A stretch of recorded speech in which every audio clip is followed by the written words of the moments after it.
Welcome to Model Horse Tack School. My name is Carrie, and today we're going to talk about the rails for your dressage arena. And these are just the supports, and I'll do the supports in a separate video. But you need some white painted rails, and I don't need any more. I have quite a few of these, so I'm not going to make them. These are 1/2 inch for 1/9 scale. And I have two sizes that I find useful. I got a 9 inch and I've got a 5 inch. So for Aloha Mora, we said, if you watch that video, I said we're doing a corner.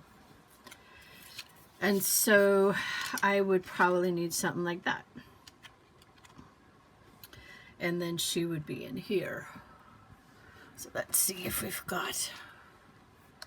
So I don't know if you see how that is.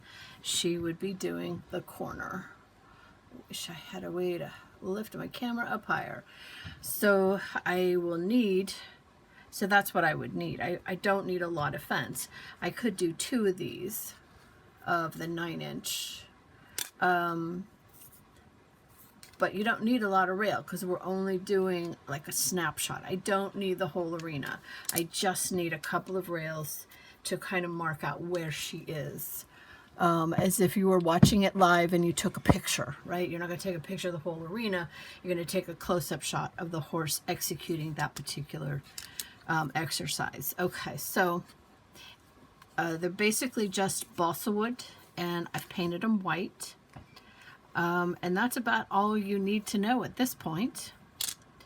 Thank you for spending time with me today. I hope you enjoyed yourself and learned something. Please like, subscribe, tell all your friends, and have yourself a really good day.